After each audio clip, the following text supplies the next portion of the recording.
Good evening and welcome to The Point, our second episode. But before I get into the sum and substance of tonight's program, I would like to publicly say a special thank you to Minister Akilah Byron-Nisbett for staying the course and ensuring that the government maintain its functionality, if but for 50,000 persons minus 6. And I think that patriotic gesture must be commended and commended highly. Thank you very much for staying the course and ensuring that 50,000 persons minus 6 continue to get the services of the government. Now, what a week it has been.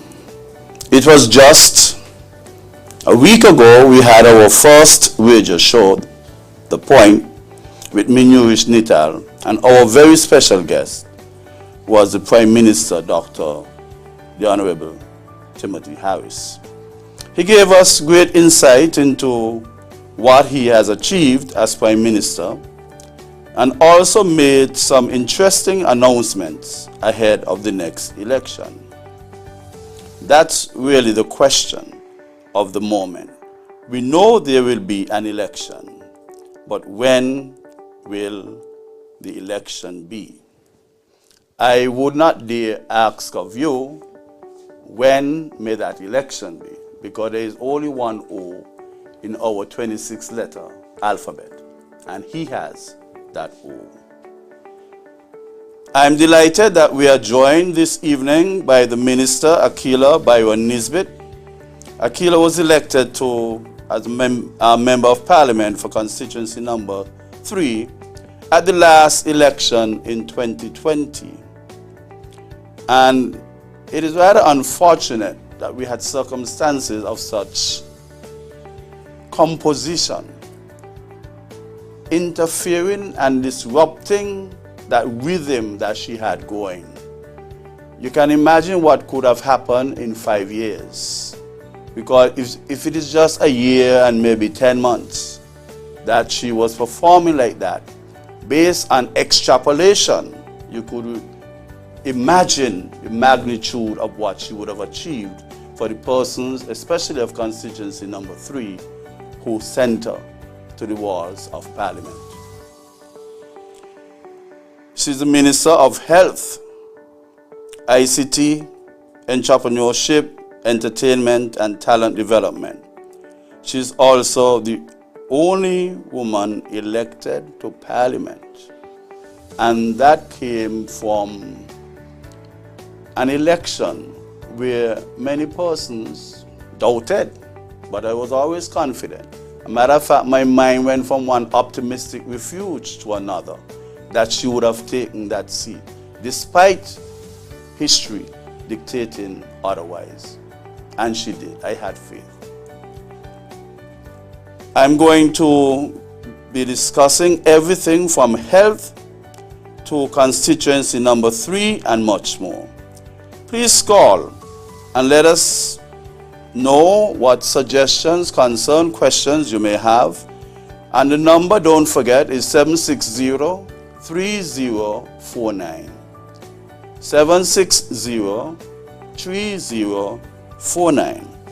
Now, without any further ado, I'll call on the esteemed Minister to give her introductory remarks. Minister Byron-Nisbett. Thank you so much, Mr. Nital. It is truly my pleasure to be here with you this evening. I also want to say good evening to all of our listening and viewing audience out there. I am so happy to be here on The Point with you and to have the opportunity to be able to get to the point. I don't talk much, and so this evening there will be a lot for me to cover, both on the national and local stage. However, I just want to start with the great constituency that I have the distinct privilege to represent, and that is West Bastia.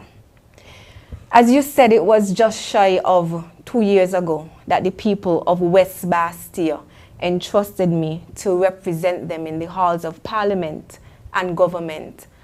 And I must say, once again, that I am truly humbled and I am honored to be elected to serve my local community. And to this day, I am truly grateful for all of the support and the ongoing support. Mr. Nital, the support is real. As I do my door-to-door and my one-on-ones and I go about the constituency, I feel it and see it in the bags of passion fruit I get, or lime to tell me, make a little local drinks when you go home, or the call to say, come for a little bit of cook up, I want to make sure you eat, to the phone calls to remind me to do the simplest thing of drinking water. The support is real and I feel all of the love and support from the people of West Bastia, and I just want to continuously tell them and reiterate that I truly appreciate all of the support. You would have elected me back in the elections of 2020, which came at a time when the entire world was experiencing the greatest challenge that it would have ever faced in 100 years. The COVID-19 pandemic truly did hit us, and it hit us really hard. And of course, there were many families throughout the country, but families within my constituency who were hit hard by the pandemic. Very early in the pandemic, Nital, I would have started a hot meals program, and I would have been delivering food, hot meals, to families within the constituency. And even up to today, the individuals and families in my constituency, I continue to assist them by providing care packages to those who truly need that help.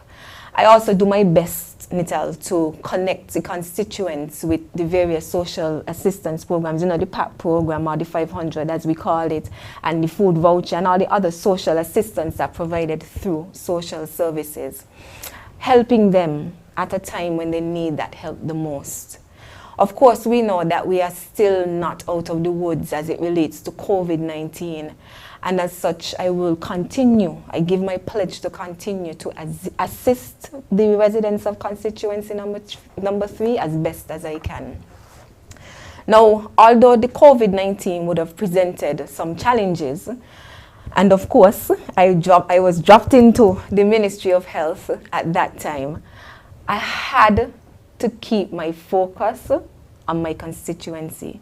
So although I was focused on keeping our health system from becoming overwhelmed, I did not lose sight of the commitments that I would have made to the people of West Bastia.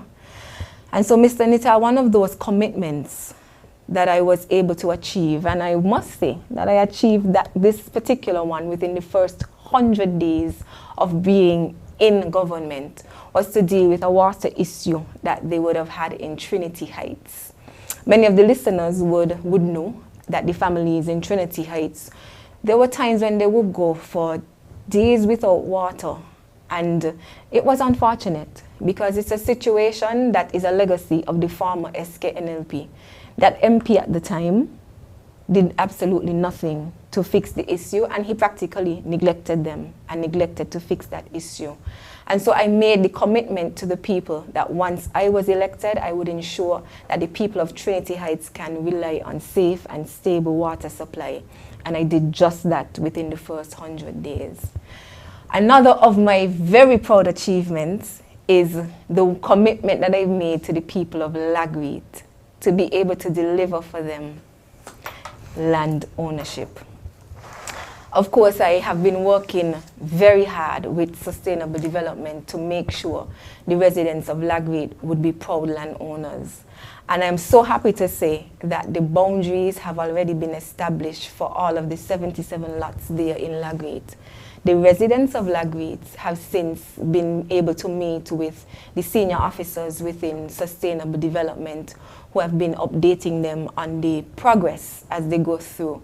And I have also been working with them, not just in making sure that these persons have the land titles, but also on infrastructure improvements, that is the roads and the utilities. And it's difficult when you see families not being able to have that basic need met. That is the utilities such as electricity and water. And so in getting them the land titles, it was to assist with that, but I thought it was also important that efforts be made to put those infrastructures in. And so having worked with Sustainable on this, I am happy to report that Sustainable have actually already paid for the water and the electricity upgrades, and as a matter of fact, Skellig started today, they commenced today with the upgrades that are needed to ensure that the electricity would be in for those persons in Lagreed. And I've also been working with them closely as well, that is sustainable development.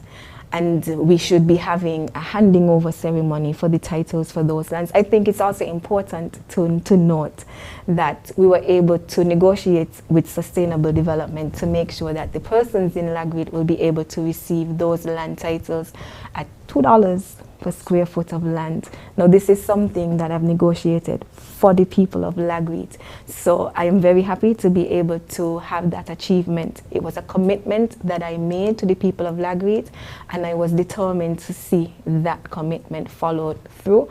And I'm so happy now that through Sustainable, with support from the Prime Minister, who is the minister responsible for sustainable development, we have been able to achieve that. So I want to thank Sustainable, and I want to thank the Prime Minister for supporting the efforts in making that possible for the people of Lagreed. But in general, land ownership have been an issue in West Bastille. And I made a commitment very early to the people of West Bastille that I would do all that I reasonably can do to make sure that land ownership is a reality. And so tonight again, I can also announce that I was happy to confirm that through my work with sustainable development, we were also able to happily identify another area in West Bastille where we would be able to deliver land. I remember I'm constantly knocking on the doors of sustainable development and asking about more land opportunities.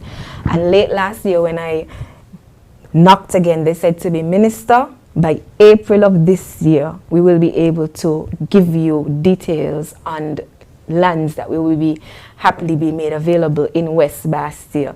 They didn't wait for me to call them this time. They did actually reach out and said, we found it, Minister, and we're able to provide you with that land. It's a new development that they will be putting in Trinity, and they're calling that development the Trinity Rolling Meadows. So we'll soon be seeing lots becoming available in Trinity for land ownership in West Bastille. And so I'm very proud of that achievement. But I also want to just remind the people in West Bastille that based on my one-on-ones and my continued discussions, we know that there is quite a number of persons that have been requesting land over the years, but there's still a limit in the number of lots and of lands that would be made available. But I will continue to work with sustainable development so that we can identify more lands.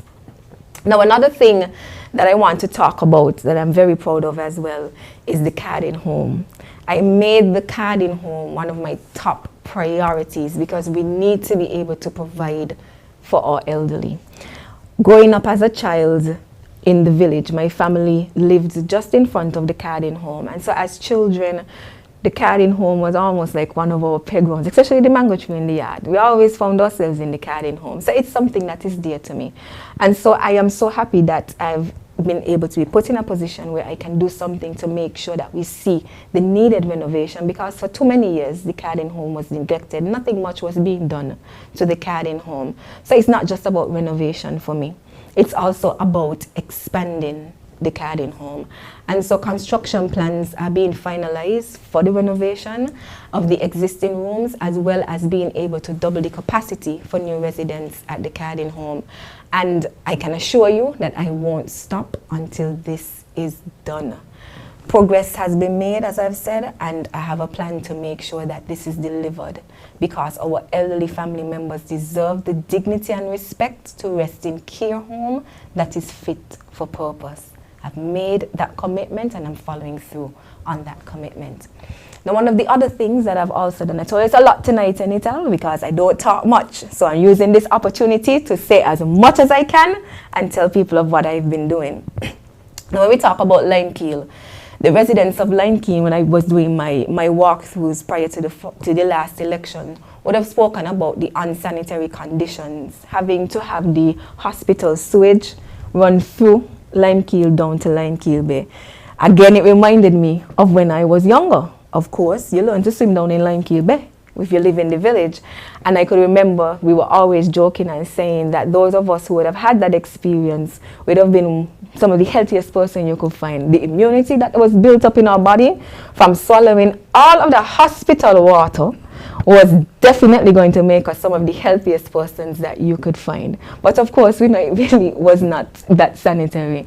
And so I made a commitment that I would fix the sewage plant at the hospital, or make sure that there's a sewage plant at the hospital to ensure that once the water leaves the hospital, it's in a more sanitary condition.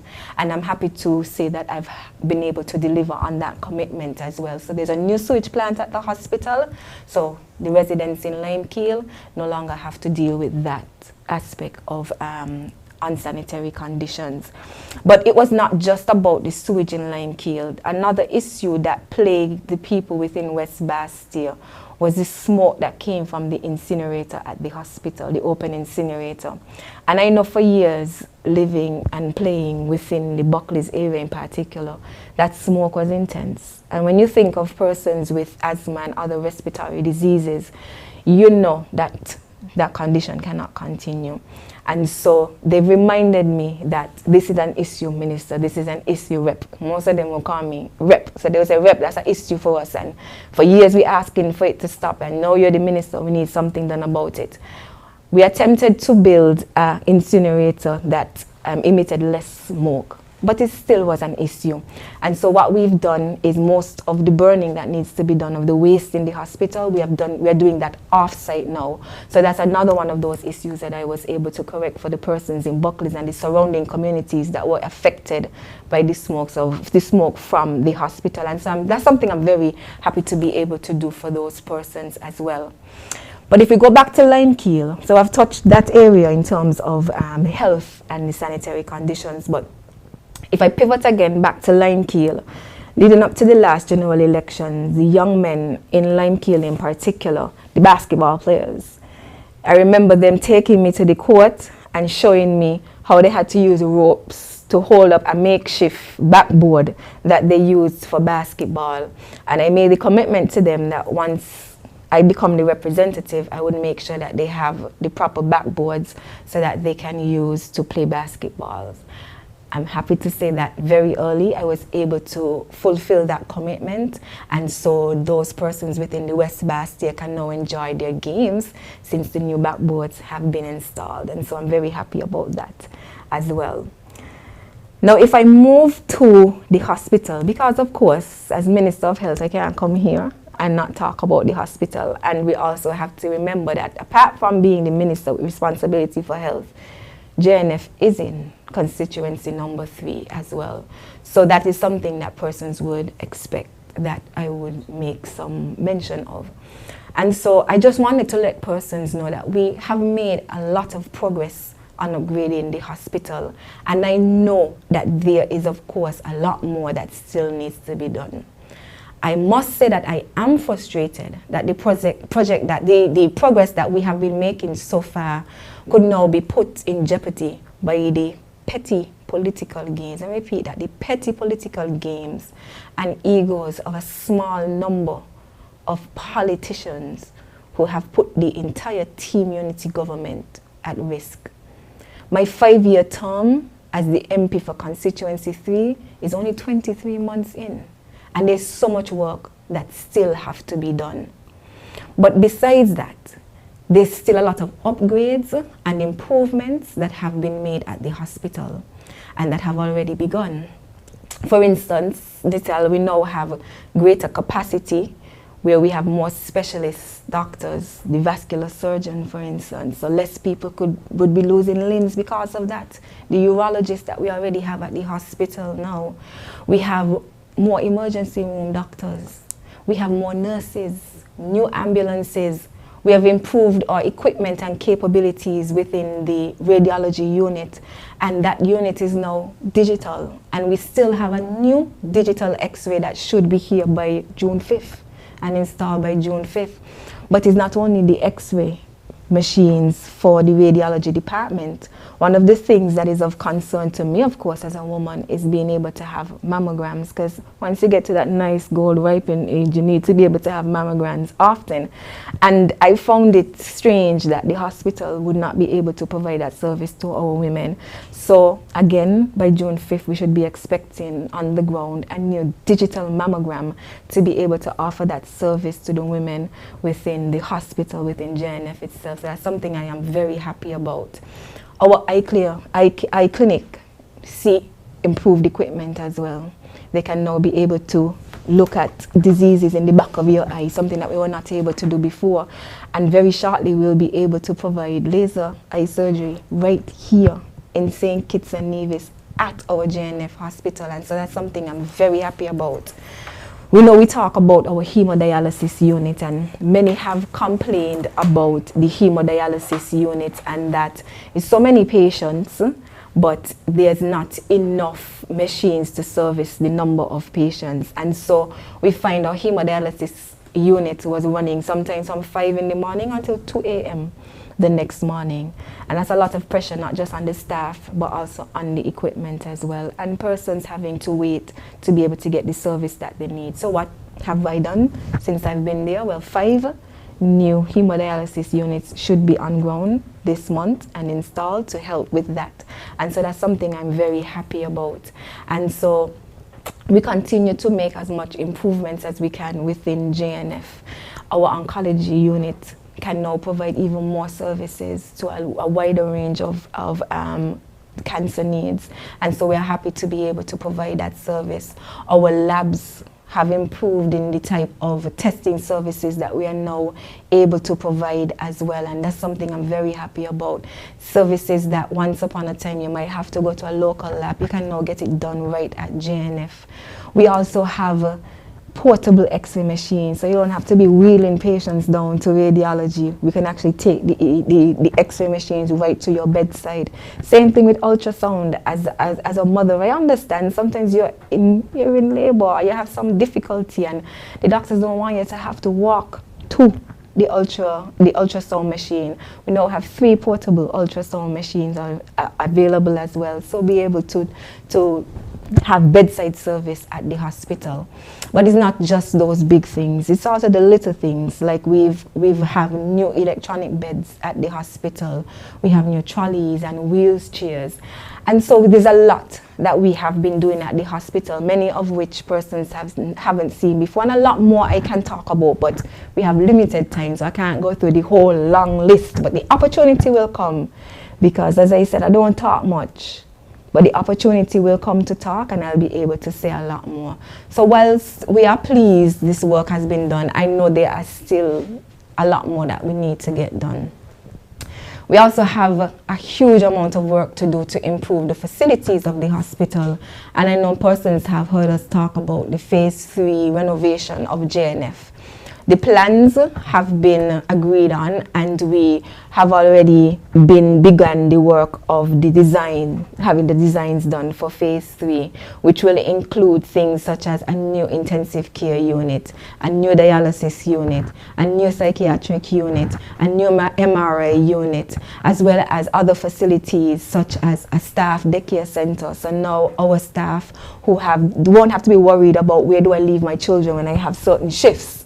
They can now bring them with them to the hospital and make sure that they're in a safe environment. We would also have a cafeteria, a lecture theater, and an information technology unit once the Phase 3 of the hospital begins. So that's something that we are very happy to be able to provide, and we're looking forward to that work beginning shortly as well.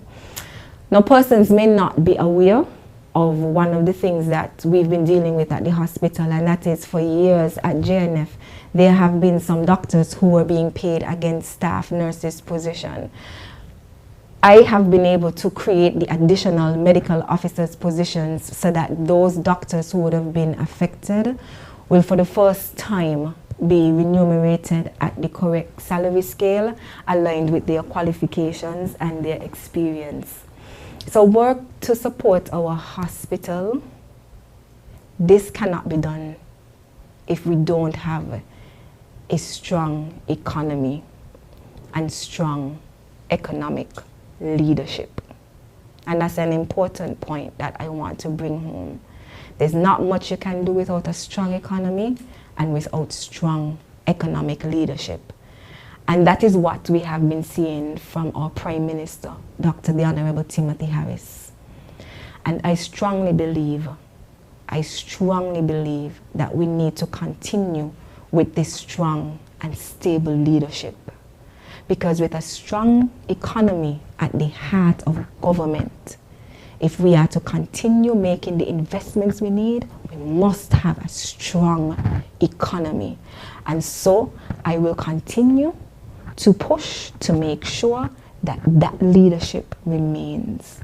There's nothing that beats a strong, stable leadership. And we have seen that leadership tested, tried and true in one of the worst periods in history of this world during the pandemic, and we see how St. Kitts and Nevis came out of that. And so we have to maintain that leadership and ensure that leadership continues to grow, and I'm so proud of that. And that is something that I personally will be working to ensure that that leadership, that strong, stable leadership continues, because in order for us to achieve all the things that we need to achieve and to maintain the gains that our country have made over the past couple of years, and especially during this time of COVID, we have to maintain the leadership that we have. So, Mr. Nital, as you have seen, it's been very busy these past 23 months. Whilst getting elected would have been my greatest privilege of my lifetime, serving as MP during the global pandemic have been challenging. However, I believe that my record on delivery speaks for itself. Now, I want to speak specifically to my people of West Bastille. Since you're on the point, we got to get to the point. And so, to my people of West Bastille, now there are two who are neither equipped nor are they ready to take my place. But they are going around trying to get your support. You've seen me at work. You've seen all that I've been able to accomplish in 23 months. I have done a lot for the people of West Bastille, for the country as a whole, but I am not finished yet. I will continue to deliver on behalf of the people of West Bastille, and I will do so when I return to office after this election with your support, to the benefit of all the people of West Bastille. So that's my little talk.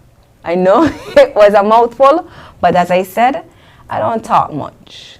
I'm an action type of person, hence the slogan, Akilah can do. Because that's what I try to do, action, no lot of talking. And so tonight I just wanted to make sure that people get a glimpse into that's only some of what I have done within the last 23 months. And then I would see you taking part in the health walk with our Prime Minister. Absolutely. And I don't know if I've seen you miss any, but even the fittest of us all, at some juncture in time, we need to take a break, catch our breath, before we move on to the other segment. So we'll take a break now.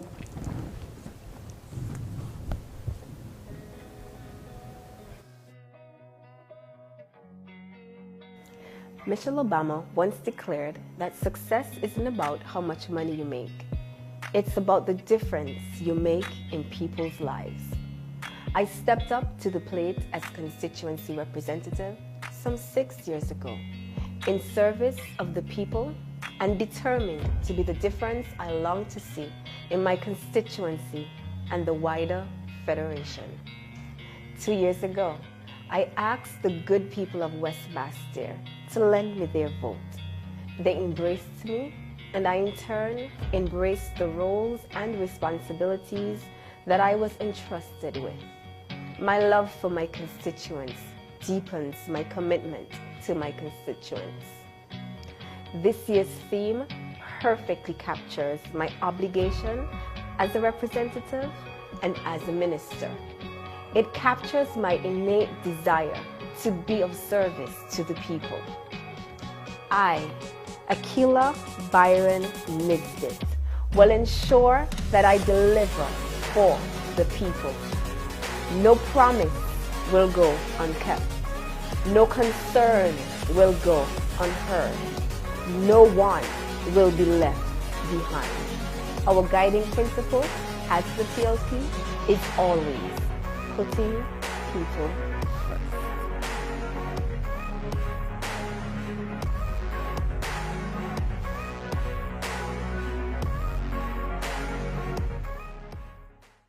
Get huge savings and blazing hot deals at Smart and Ireland Electronics. Shop at any 4 stores and get blazing hot deals. Get amazing savings on computers, smart TVs, stoves, refrigerators, washing machines, cell phone accessories, tablets, and smartphones starting as low as $199 and so much more. Everything you need for your home or business at great prices from some of the world's top name brands. Only at Smart Electronics at Port Zante and Highland Electronics on Ford Street. Visit your nearest store for details. Conditions apply. All COVID-19 protocols will be observed.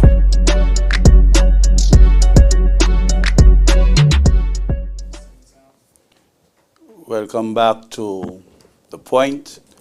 And we heard quite a mouthful from our minister, Byron-Nisbett. Now, you've only been the MP for number 3 for about 23 months. I want to tailor this. You were sent there by number 3, but you had an MP for 50,000 persons. Whatever portfolio you carry out, it is for over 50,000 persons. So we have to keep that in mind. We have to thank the persons, the electorates in number 3 for giving us such a strong blessing, especially in the area of health. That is a very sensitive area. And I'm certain you might have been just a little nervous when that particular ministry was thrown on you. But you're doing an excellent job. You have done well in 23 months, and I'm absolutely certain if they were not sabotaged with respect to your continued good performance, we would have seen more for the next 3 years to come. And I want to commend you and commend you highly. The very ticklish ministry, and you have done well. Thank you. You have gotten extremely good reviews from many persons who I would have spoken to, including nurses, doctors, and patients. So rest assured that they are measuring your performance. You've only been the MP for 23 months, like I would have said. Now your term cut short by the impending election. What would you say is your biggest achievement thus far? Well, yes. Wow. What would be my biggest achievement? 23 months, yes. But I would say that my biggest achievement would definitely be what we're doing for the people of Lagreed. That is something that have been dear to my heart, and one of the commitments that I certainly wanted to see fulfilled. And so it warms my heart that I've been able to fulfill that on that commitment to the people of Lagreed. I mean, being able to, I know it's not even just about land ownership, but it's a complete development that is now going to be in Lagreed. And so I am very proud and happy of that. I mean, so many families would have told me of their not having electricity and water because they don't have the proper titles. And when you think about families and the children having to live like this in this day and age, I thought that needed to be fixed and needed to be fixed quickly.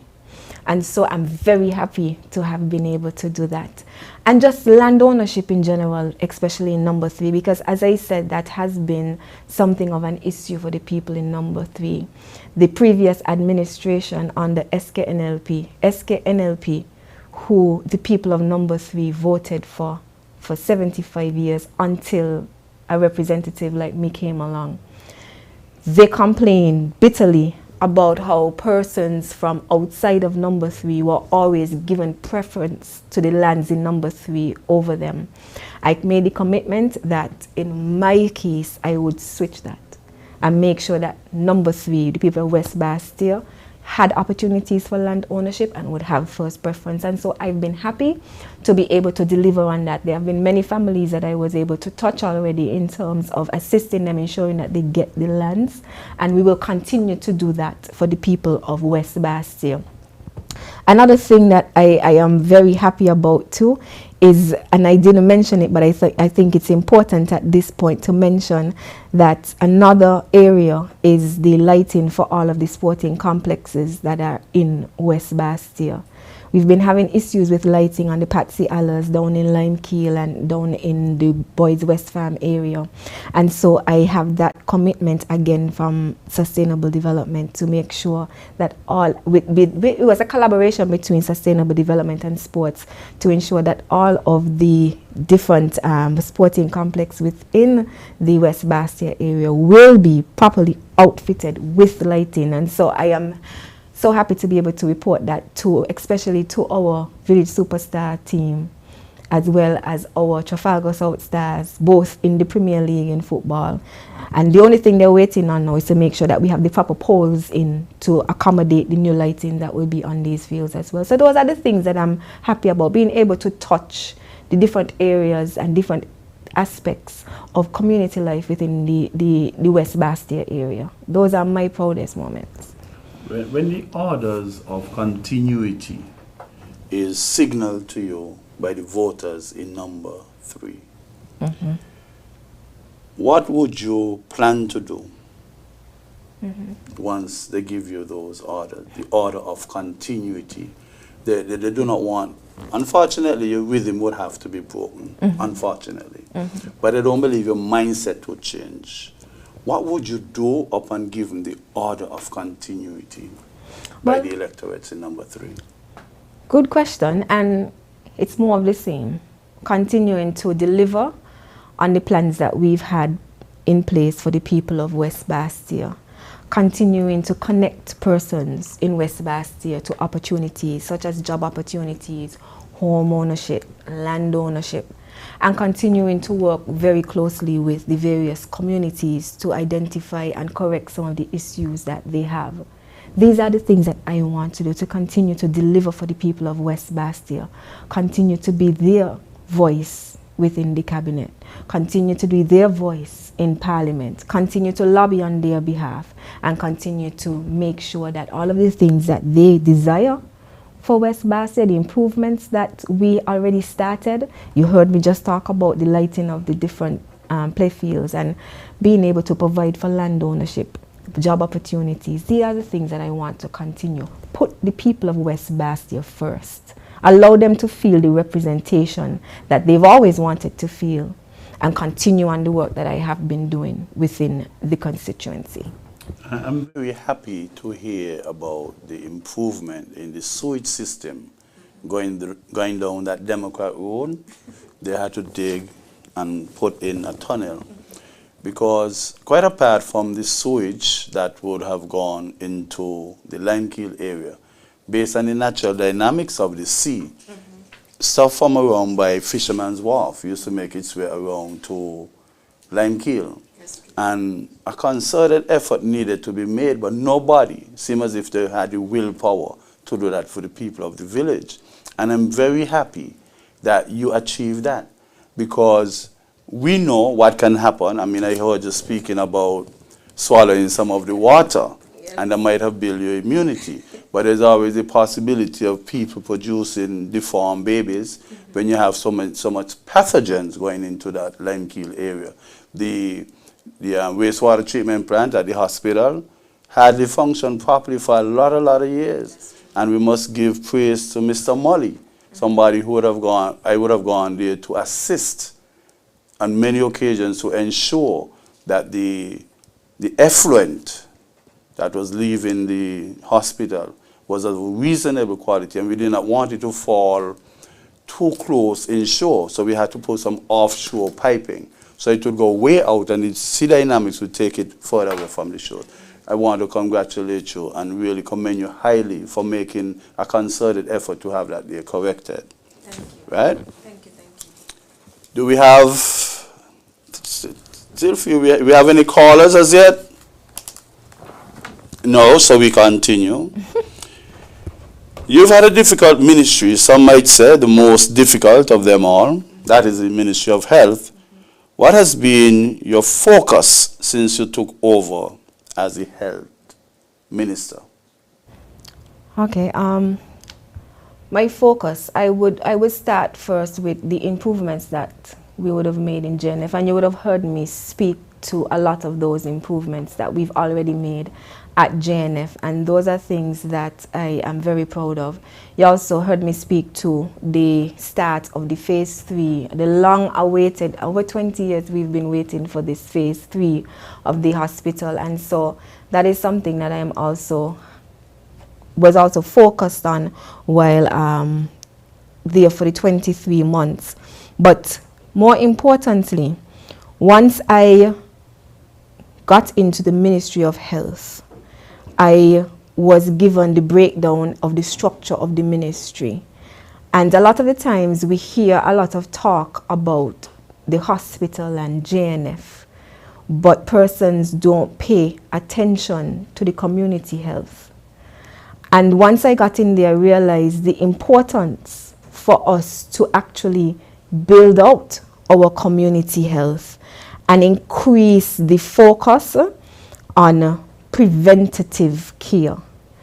Preventative care is what allows persons to be able to meet the whatever issues they have without having to go to the hospital level. Hospital level is supposed to be a last resort, and it's a more expensive last resort when you have to reach to hospital, especially for diseases that once you treat them early through preventative and primary care, we would not have to be at hospital level. The amount of money that some people spend for some of the issues that they have, it's because we lost focus of preventative and primary care.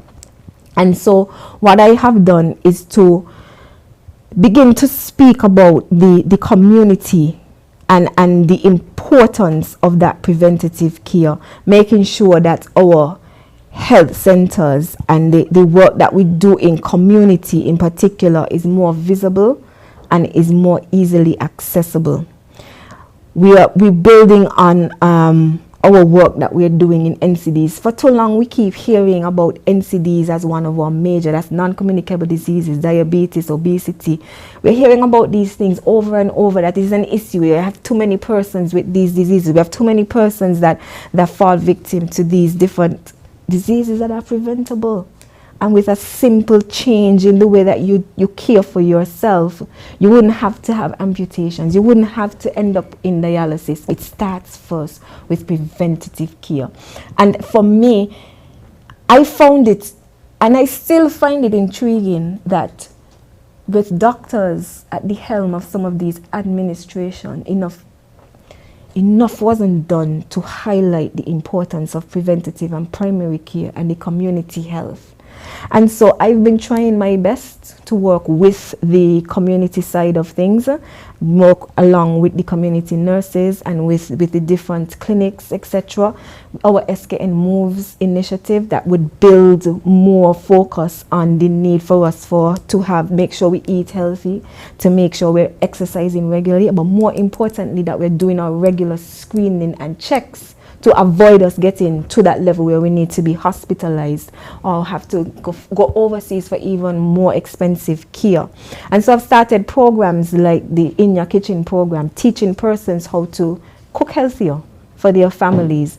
Persons with diabetes, teaching you a new way and a new lifestyle of cooking and feeding your family so that you reduce the risk of your diabetic condition becoming even more critical. And so those are the type of things that I have been focusing on in the last 2 years that I have been there. And of course, COVID. We cannot forget that COVID have taken 18 out of those 23 months. And so another one of my focus was making sure we save lives with our life first approach to COVID-19 and fighting COVID-19, keeping our hospitals from being overwhelmed. Those are the type of things that I would have been focusing on during the 23 months that I've been there. And those of you who are listening, you can get us at 760-3049. Kindly give us a call at any time now. We are prepared to answer and facilitate your calls. And I think that you worked considerably well in conjunction with our Prime Minister to afford some reduction in some of the charges at the hospital. The oncology lab is doing a great job, and I know a family member who got a bill for $108,000. And when the Prime Minister announced, I think it was a 50% reduction in expenses, whether by the oncology or by the dialysis unit area, it was most welcome. And long time I thought that the government could have subsidized that. But then you have to take your time. You can only do things incrementally. Even if you want to take 10 steps, you must start with one. And I think that it can only get better. And it was the same reduction as well for those persons at the hemodialysis unit as well. So it was both oncology and hemodialysis that we were able to reduce the costs to the individuals by 50%. At the time of your greatest need, you don't want to have to be challenged with the financial burden. So that is something else that we've done as well. Good evening. Welcome to the point. Hello. Hello, good night. Hello. Hello, good night. Good night.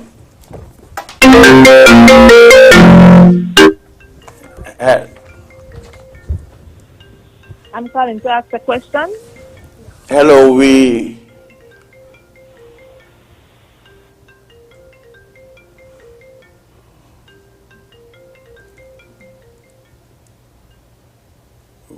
have experienced a little technical glitch while we were trying to accommodate that call. Good evening. Welcome to the point with Minister Byron-Nisbett. Hello. Good evening. Hi, good evening. Good evening. Yes. Good evening. Hi, good evening. Good evening to you. I am so impressed. I don't think people understand how difficult it is for you. You're a newcomer, you think politics is new things for you, and the fact that you came in during a very difficult time under difficult circumstances, COVID, and that is one of the reasons why I don't think anybody appreciates enough what you have done. Having portfolios that you have to deal with and having to deal with the constituency situation is very, very difficult.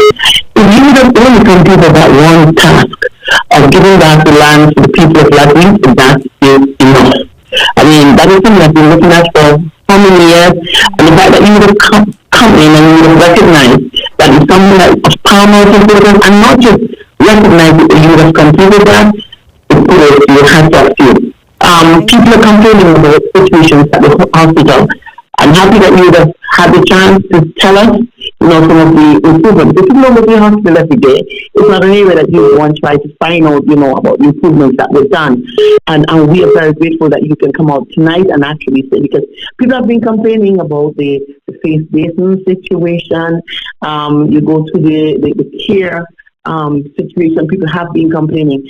But like Nital would have said to you, is that it's not just health that you have to look after. I was very much impressed with the talent, the effort that you put into recognizing talent again and thinking, because people are focusing just on health, but you have a lot of different portfolios, and for the fact that you have just came in the race, a woman who have responsibilities of her own, a husband and children that you have to you have to basically maneuver through. You have done a great job. I want to congratulate you on a job well done, and you would have only done this in 23 months. The question I'm going to ask you is, I know you have a very short time in which you accomplish others.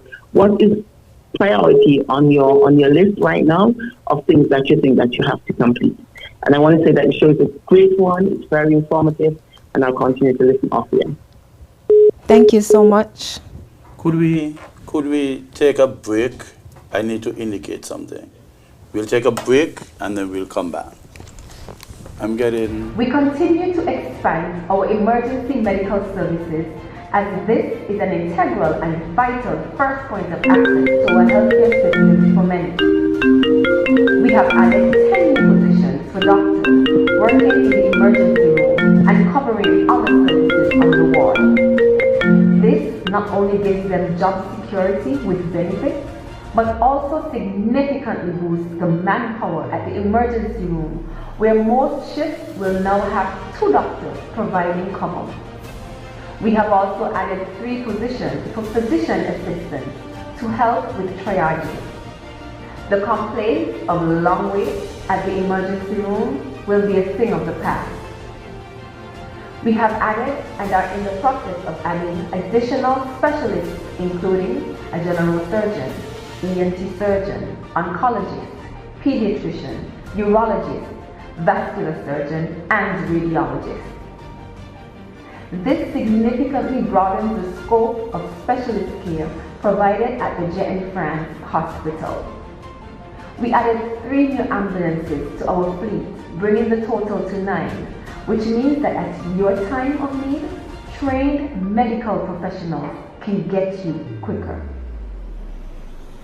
We continue with staff development and training, and just in the month of May, we had a new graduating class of EMTs and nursing attendants who completed training in 2021 despite the limitations imposed by COVID. We will now have a full cadre of EMT technicians to operate 3 full shifts at the 3 major health institutions. Significant funds have also been provided for professional development, both at the institutional level and the community, with a focus on improved customer service. We have expanded our nursing staff by recruiting more nurses from overseas, while we continue to expand the number of nurses trained locally.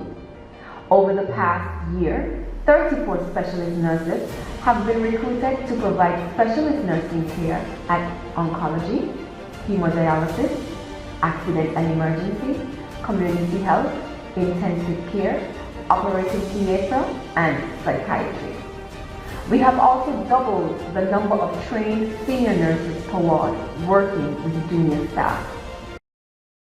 Get huge savings and blazing hot deals at Smart & Ireland Electronics. Shop at any 4 stores and get blazing hot deals. Get amazing savings on computers, smart TVs, stoves, refrigerators, washing machines, cell phone accessories, tablets, and smartphones, starting as low as $199, and so much more. Everything you need for your home or business at great prices from some of the world's top name brands. Only at Smart Electronics at Port Zante and Highland Electronics on Ford Street. Visit your nearest store for details. Conditions apply. All COVID-19 protocols will be observed.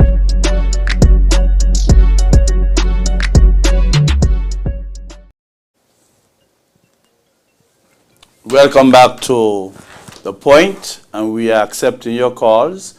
I think that the minister would have had a call and she would like to respond. Yeah.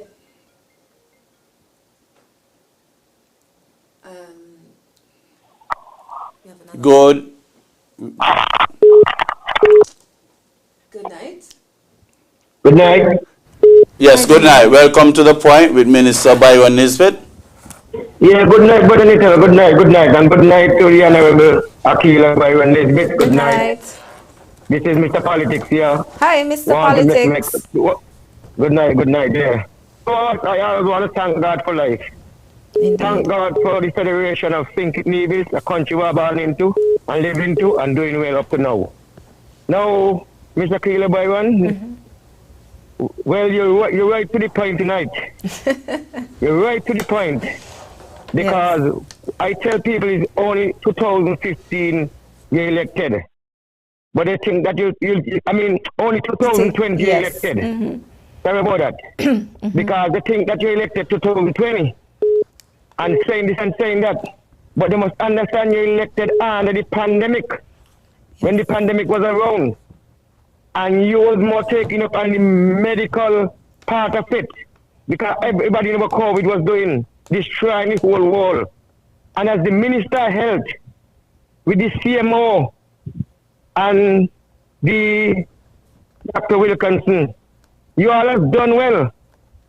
I do not know that if it wasn't for your all wisdom and your ideas you had, with the CMO you get to work around you.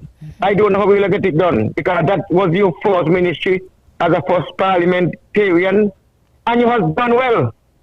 So I just call in on the people of this constituency number 3 just to stop, look and listen and think wisely. Do not let nobody fool them. Ms. Byron, you have done well in just the 23 months you're there for. You have done enough, especially for the people of Flagreet and the people of constituency in constituency West Boys, with some of the roads you fixed down there. I hear people complaining all the time. Oh, you know this, you know that. Look the amount of land you say you don't go to, you're there. Man, we must get a conscience. And I just call in the good citizen of constituency number 3, especially in my area and in the village, to continue, because you got to continue this work. We cannot give up right now. And the leadership of Dr. Howe is a great leader. You all have a wonderful night. May God bless the Federation of St. Nevis. Miss Byron, God bless you and be strong. Thank you so much, Be strong. But then Nital, yes, sir. I like how you say asking the question them, you know? I'm trying my best. Trying my best with the help of God. Okay. Would you... Good evening. Welcome to The Point with Minister Byron-Nisbett. Hello. Hello.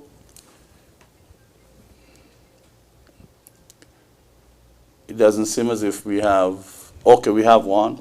Good evening. Welcome to The Point with Minister Byron-Nisbett. Hello, good evening. Hi, good evening. Good evening, Minister Akilah. How are you? Good evening. I'm great, thank you. How about yourself? I'm fine, thanks. Awesome. Many persons are saying, are you hearing me? Yes, I am. Okay, many persons are saying that you haven't done anything in healthcare and that they are disappointed in your performance. Do you think perhaps you're not suited for this ministry?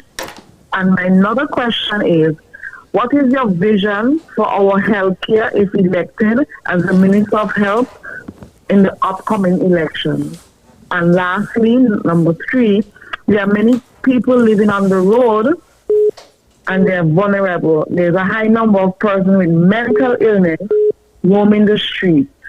What strides have you made as the Minister of Health so far since elected in addressing this call? I await your answers and thank you very much. Thank you so much.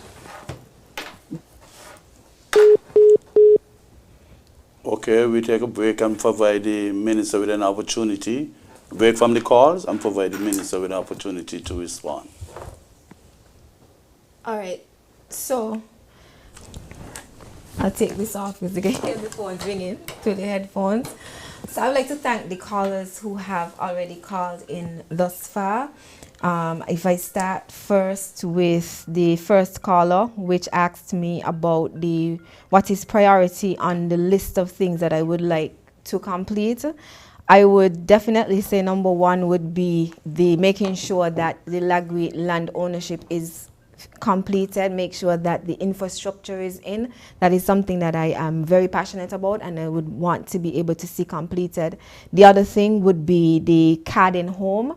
I will want to make sure that we're able to complete the renovations on the Carding home, as well as to be able to provide more space at Carding home so that we can accommodate more residents. As it is right now, we don't have enough space, and so I am pretty much at a point where it's something that is very much needed, and so I want to make sure that that too is something that we prioritize going forward. And then, of course, in terms of sports, we'd want to make sure that the lighting of the fields are completed as well, so that our football teams in particular are able to practice in proper lighting, and so that is something that I would want to see continue as well. Mr. Politics, I just want to thank Mr. Politics for his call and for his kind words and his continued encouragement. As Mr. Politics said, we really can't risk the gains that we have made in St. Kitts and Nevis. And so we have to ensure that we do everything that we can to maintain the leadership that we have within this country so as not to risk those gains. In number 3, we cannot risk the gains that we have made within that constituency for land ownership opportunities, for being able to have the opportunity, the job opportunities, and all the other things, the lagweed, the Carding home, the sewage issues that we rectified. All of these gains, we can't afford to risk those. And there's so much more that we still need to do.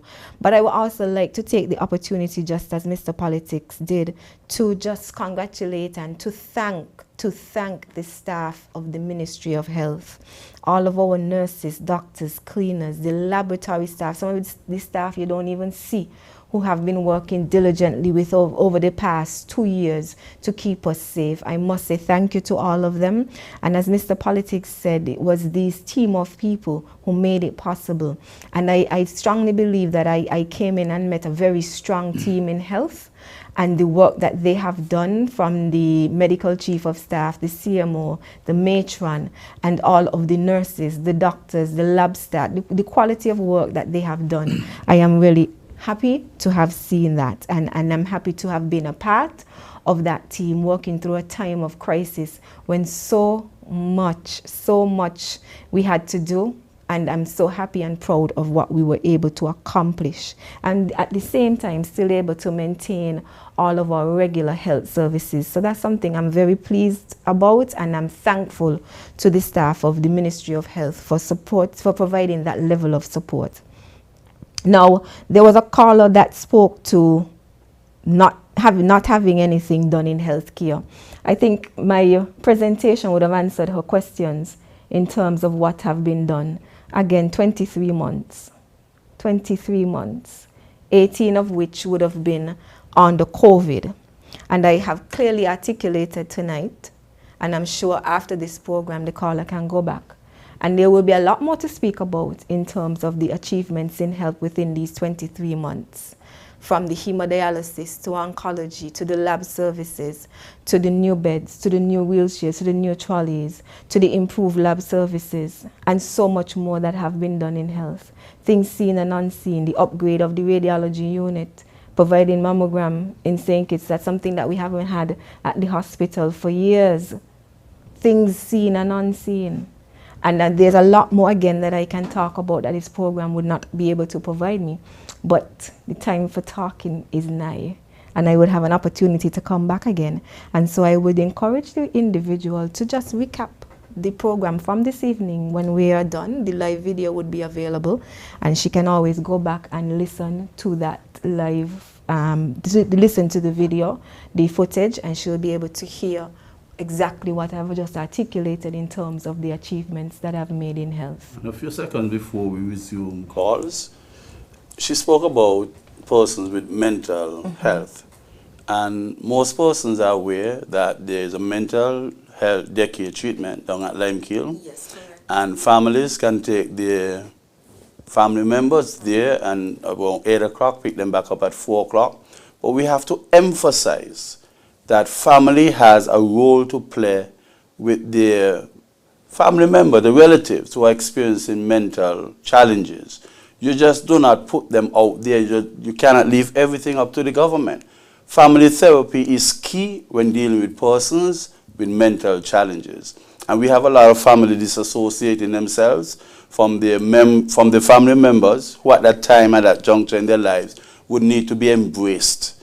So we cannot afford to let them go free and make it seem as if nobody taking care of them. You have a responsibility to work with the government.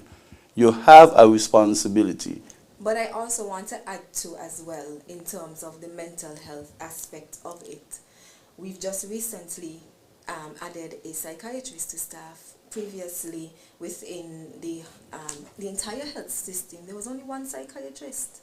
And having come in and see that one psychiatrist to cover hospital needs at the psychiatric unit and still cover community need and the health the day treatment center, I thought that was too much for one.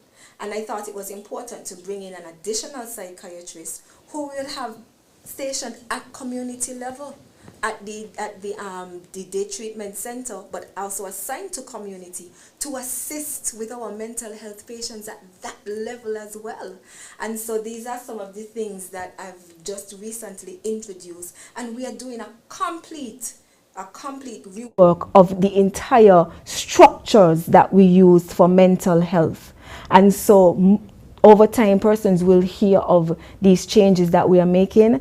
I've been in meetings with the CMO and the Director of Community Health Services, who have been working tirelessly with me to see how we can restructure on the community side so that it augments and assists with the institution side, get better referral from institution into the day treatment center, into community, and follow those patients throughout their times to make sure that they're taking their medications, to make sure that they're doing what they're supposed to do. So a complete restructure is taking place in the background, first starting with the addition of the new psychiatrist who is already on island and who will be placed within community and at the day treatment center to start building out those new structures in mental health. Okay, may we resume the calls, please?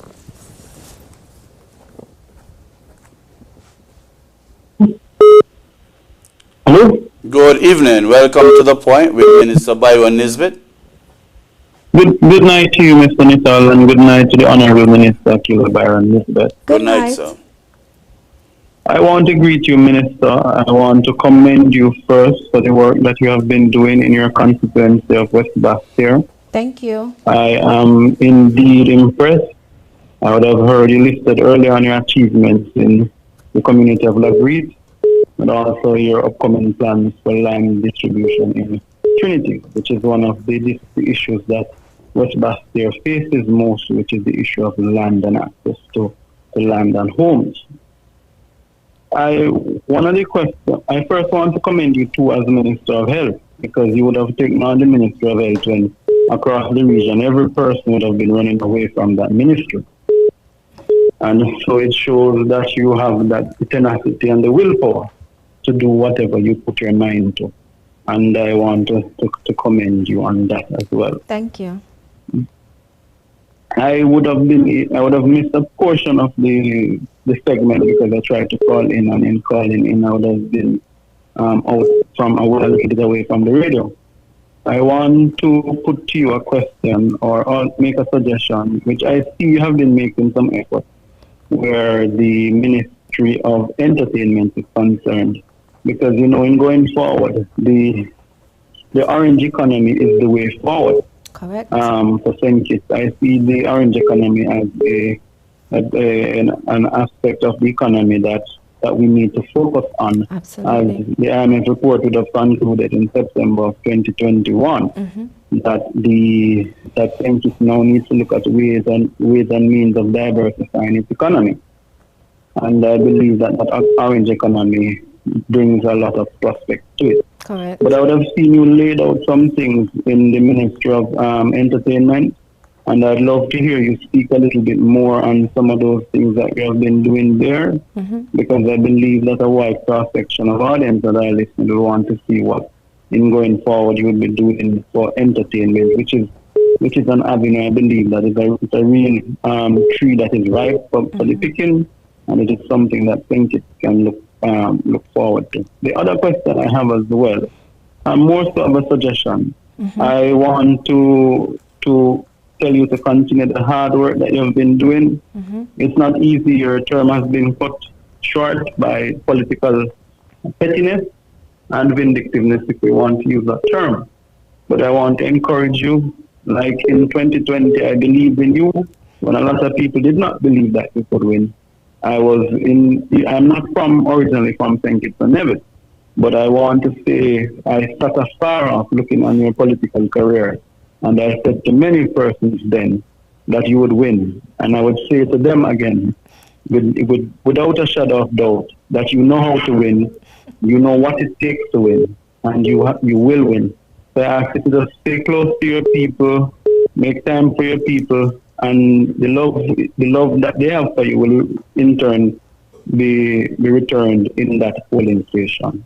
Thank you so much.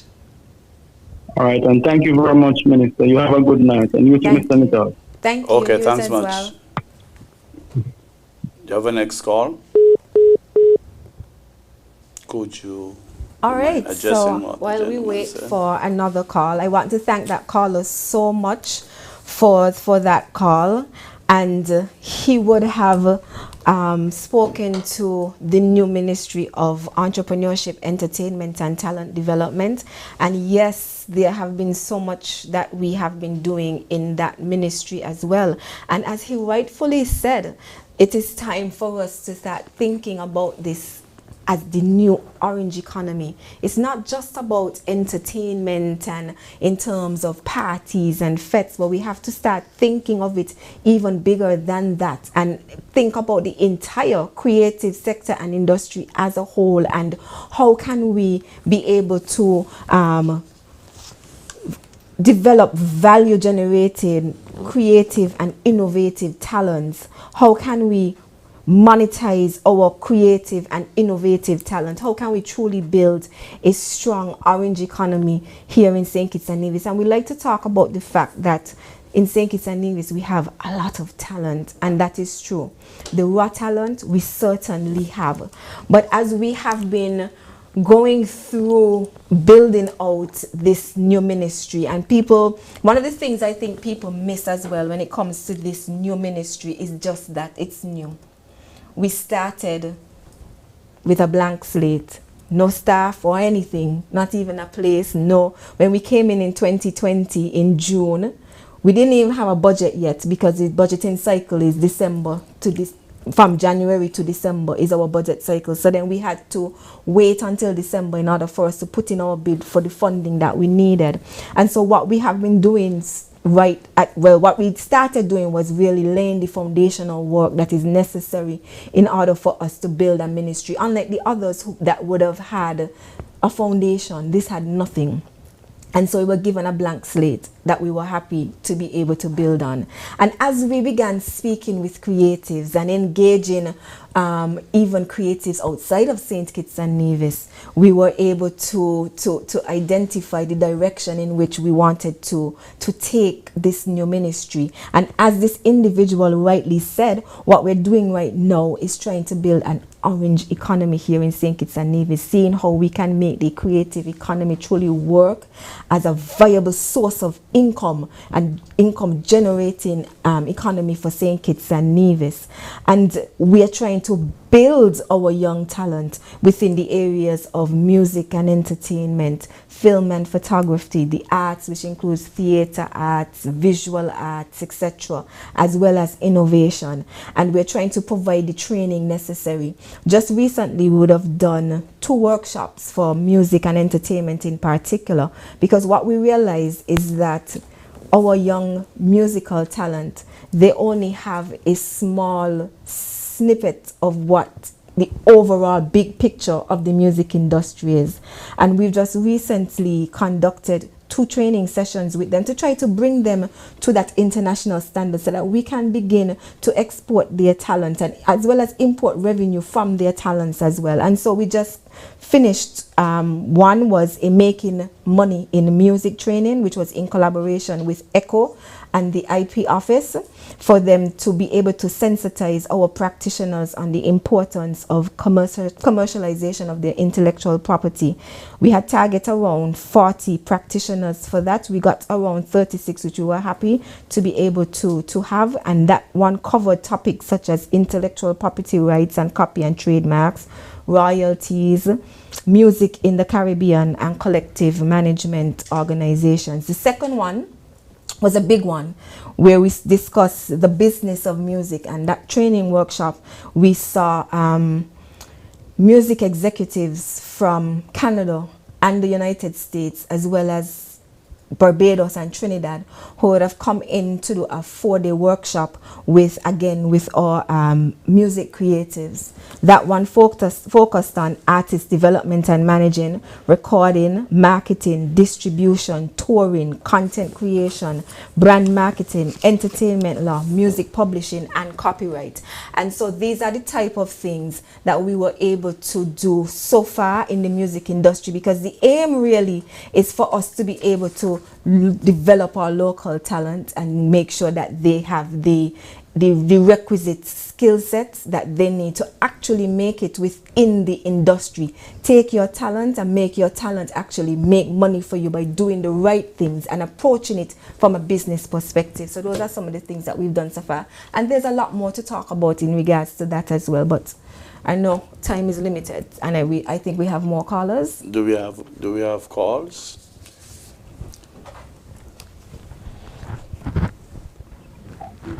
Good evening. Welcome to The Point with Minister Byron-Nisbett. Good evening, Mr. Nital. Hi, good evening. And good evening to your host, to you, Ms. Byron. Good evening. Mr. Byron, first, I was waiting for a call from you based on the meeting, and I haven't heard from you up until now. Let's move on. I hear you said certain things tonight. Oh. I live in number 3, Ms. Nisbett. And I know the whole one in number 3. And after the first question, the Chandler Atherton clearly got that in number 3. Hello? Just make your contribution and she'll take time to respond. Yes. Chandler Atherton clearly got a big piece of land in number 3. That's the first question. I hear you say about drain from the hospital. What you're saying, you're going to fix the drain, or the drain don't fix? Because as far as I see, the drain from the hospital remain the same. We got to talk this out, you know. Mr. Byron, Timothy has got 15 houses. He keep all 15. He ain't give you one. I need to stop fool people. Five more seconds. 5 more seconds. You the other people talk long little. Don't let us fall out tonight. Please, let me make a point. I live in 3. Don't watch me off this phone. And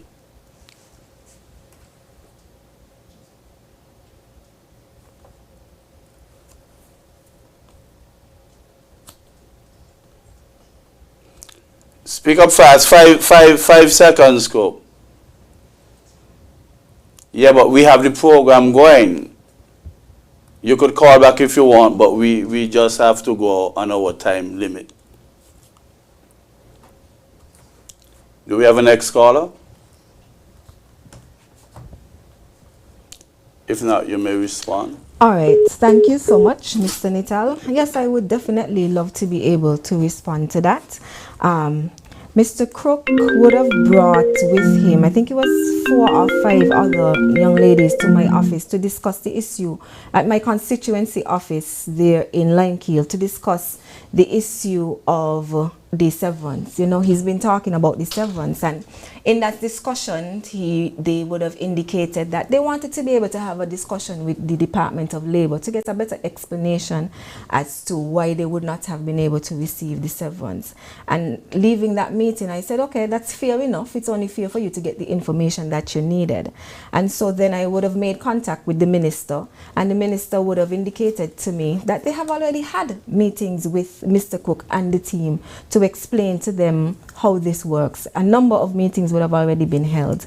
Once she gave me that information, we would have made contact from my constituency office. We tried to call Mr. Cook. We were not getting Mr. Cook, but they also provided us with a number for another young lady who was with them. And so we'd have called her and explained to her what would have been explained to us.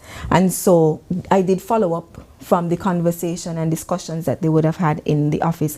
One of the things I think Mr. Cook would have misunderstood, I didn't speak about the drain in particular. What I spoke about was the sewage that was going from hospital down through Limekeel into Limekeel Bay.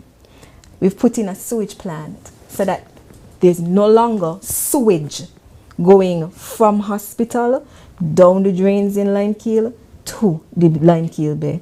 The sewage is cleaned out, and so it's just liquid now that is flowing down. Clean liquid flowing down from the hospital down to Limekeel Bay. And so I just wanted him to be aware. I am the one who made mention of that, because when I worked at the Department of Environment as project officer, there was a tunnel, so to speak, placed in the center Democrat Road to take the effluent from the hospital down into the Limekeel region. And they even put in some outfall, you call them, where the effluent would eventually go out several hundred meters out, so that it would not eventually, in an adverse manner, impact the persons using the beaches down at Limekeel. So I am the one who, and it is not a surface, it is. And that was what was done years ago. And so what we did is install a sewage plant now, so that you don't have that flowing down anymore. So you have a better quality effluent flowing down instead of how it was previously. And so that is what I was speaking to. So I just wanted him to be clear on that, and I hope that has been made clear enough to him now. We have callers. Do we take a break? Okay, let us do that right now. Get huge savings and blazing hot deals at Smart and Ireland Electronics. Shop at any 4 stores and get blazing hot deals. Get amazing savings on computers, smart TVs, stoves, refrigerators, washing machines, cell phone accessories, tablets, and smartphones, starting as low as $199, and so much more. Everything you need for your home or business at great prices from some of the world's top name brands. Only at Smart Electronics at Port Zante and Highland Electronics on 4th Street. Visit your nearest store for details. Conditions apply. All COVID-19 protocols will be observed.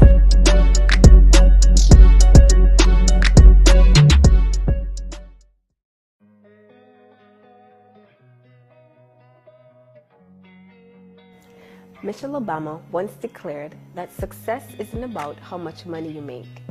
It's about the difference you make in people's lives.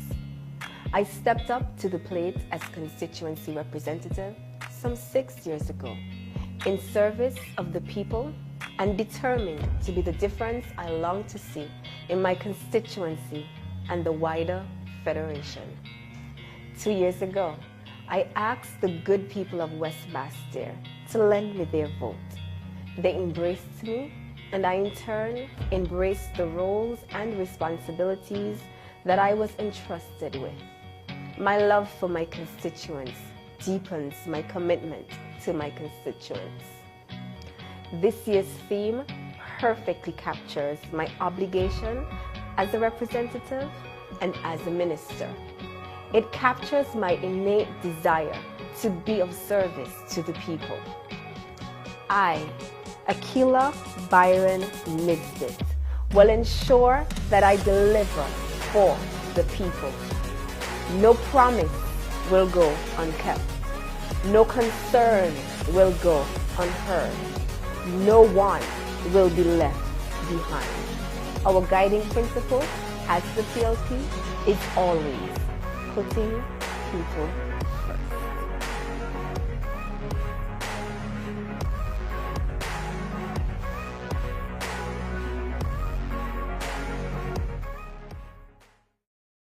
Back to the point with Minister Byron-Nisbett. Do we have calls? Good evening. Welcome to the point with Minister Byron-Nisbett. Hello. Hi, good night, Nital. Hi, good night. Good night, Akilah Byron-Nisbett. Hi, good night. Akilah, this is Tarisha. Hi, Ta. Akilah, I have a question for you. What do you think has been your biggest achievement as Minister for Health? Thank you for that question, Ta. Okay. We facilitate the next two questions. Good evening. Welcome to The Point with Minister Byron-Nisbett. Hi, good night. How are you doing? Hi, good night. We're doing just fine. We hope the same can be said about you. Great. My question for Minister Byron is, as one of the most senior women in politics, what is your message to other women who are thinking about entering politics? Thank you for that question. Quite appropriate. If Very you much continue so. to listen, you'll get how we respond. We could first facilitate the next one, please, before the minister responds. No? Okay, you'll go into your response, Minister. All right, sure. So one of the questions that would have been asked is, what has been my biggest achievement as Minister of Health? I would certainly say having been able, I've discussed health quite a bit tonight, and there's so much things that we would have achieved within the Ministry of Health. But I really am proud of the work that we would have achieved in terms of being able to provide new equipment for our radiology unit, the mammogram, which I spoke to earlier. Women of a certain age who needs to have that done can now have that done at the hospital. And I can speak of all of the upgrades that we've already spoken about. But one thing that was dear to me was community health and preventative and primary care. And I remember when I entered into the Ministry of Health, I challenged the health promotion unit for us to make community health sexy again. Let people want to be able to take care of their preventative and primary health care. Let us be more in the public's eye. Let's reach out to the communities. Let us not wait for people to come to us. Let us go out, do all the screenings that we have to do, and get people used to the idea and importance of preventative care. And being able to do that, I think it was just a few weeks ago, I was in the supermarket and a lady stopped me and she said to me, since I've been there, what she've noticed is that you hear so much more about health. You see health, you feel health a lot more. The videos that we do speaking about the importance of lowering the amount of salt intake, because again, preventative steps that lead you from getting to critical stages within the health system. And so yes, it's important all that we've done at the institutional level, but the work that we've done at the community level, getting the message out about the importance of primary and preventative care, that's something I'm very happy about. Now, we had another question which was asked of me regarding being one of the most senior women in politics. What would be my advice to other women? My advice is simple. Go for it. Make sure that you don't be afraid of what people tell you may be limitations. Women are just as capable as men are in order to be able to be in positions of influence and positions where decisions are being made. Too long we have women it seems as if women are not supposed to be seated at tables making the decisions on behalf of the country. But how would a woman's voice be heard, and how would we be able to make change relevant to women if more women are not at the table? We need to remove those barriers that tell us that we are not capable and put ourselves out there. Step out of your comfort zones. Just like how men can take anything and you could say anything about them and they continue to lead and continue to push based on whatever their goals are. That's the same stance that we need. It doesn't have to just be politics. It's just leadership in general. I think as women, we just need to be confident and we need to move purposeful.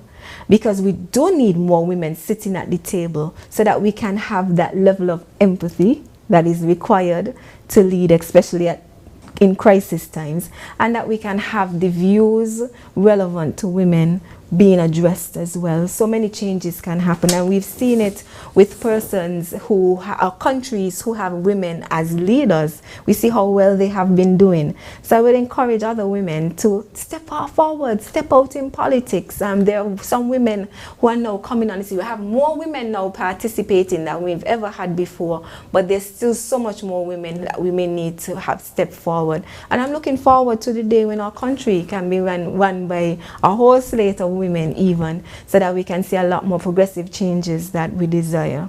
Could we have a caller? Good evening. Welcome to The Point with Minister Byron-Nisbett. Hello, good night, Mr. Nital. Hi, good night. Good night, good night, the Honorable Akilah Byron-Nisbett. Good night. This is Dennis. Hello. Question, what do you see as the major challenges facing St. Kitts and Nevis? Thank you. Okay. We'll take just a few calls and then she'll get a chance to respond to your question. You have a next caller? Okay, you have a question there. Okay, we have a call. Good evening. Welcome to The Point with Minister Byron-Nisbett. Caller here? Yes. Hello. Hello? Yes, hi. Yes, good night. Yes, this is Bucket Media. Just want to acknowledge the Minister, Akilah Byron-Nisbett. A few persons would have asked questions I would have liked asked before, so I'm going to make it brief.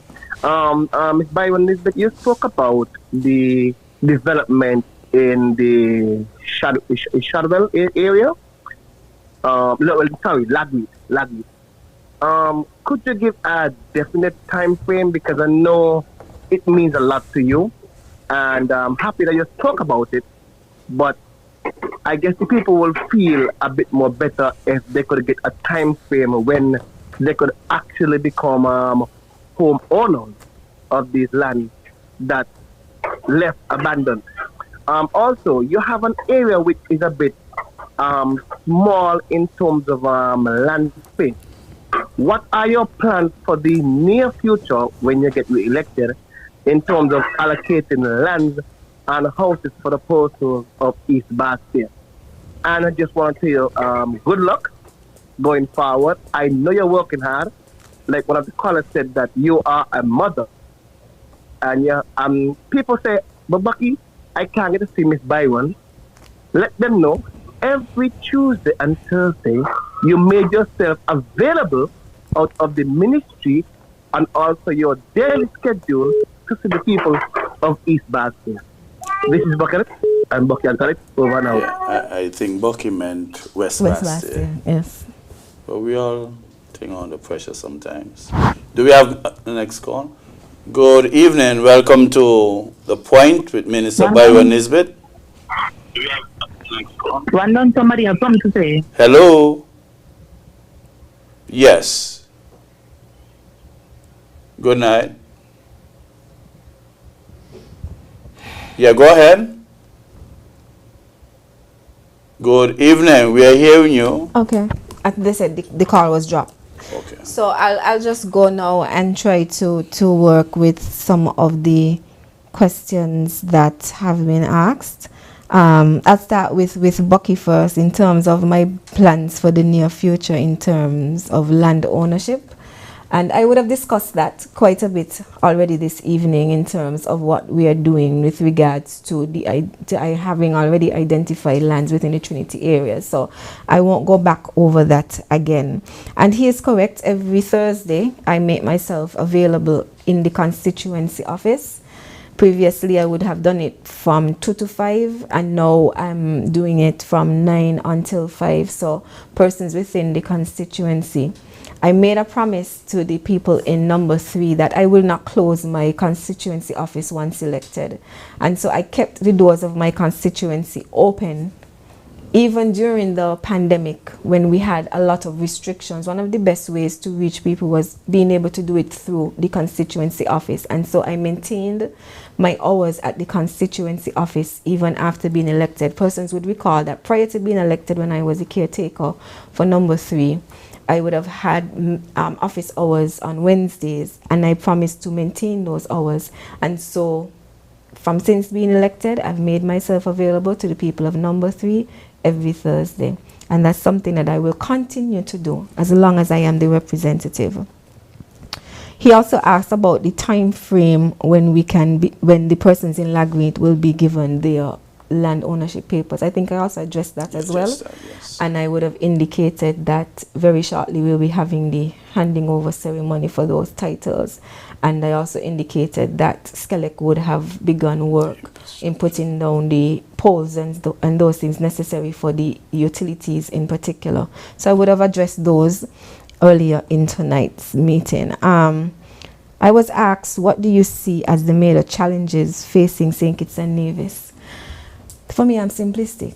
And I think that whenever it is that we come to a point where we're at the elections once again, there's something that rears its head in St. Kitts and Nevis, and that is we seem to always be separated.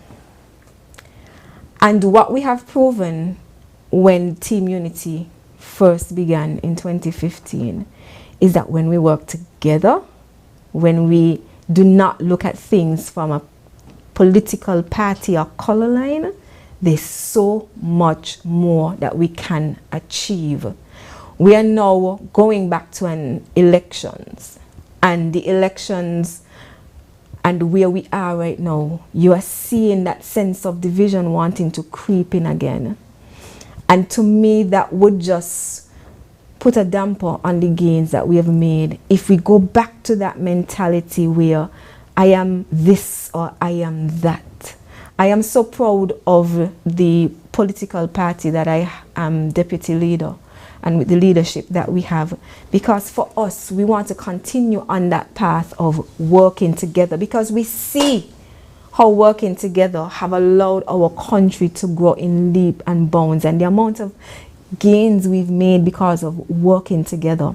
And I would think that once we can get past that, this divisive type of mentality that if you are not with me, then I can't work with you, because we've proven that when as just being Kittitians and Nevisians working together, there's so much we can achieve.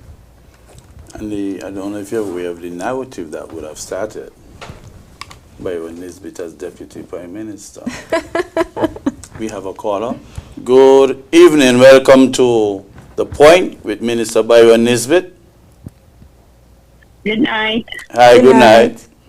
Good night, Mr. Nital and Minister Byron-Nisbett. Good night. First, I would like to commend you, Minister Byron, on the excellent job that you have been doing thus far Thank on you. a local level as it pertains to your constituency, through the many programs you have implemented to assist your constituents, and also on a national level through your multiple ministries.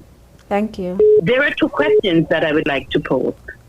One, there has been talk recently about the acquisition of an MRI machine at the GNS. Could you clarify if this is true and how soon it will be acquired? My second question is the new housing project that you spoke of in Trinity. Is it an NHC initiative, and would it be exclusive to the constituents of West Bastia only?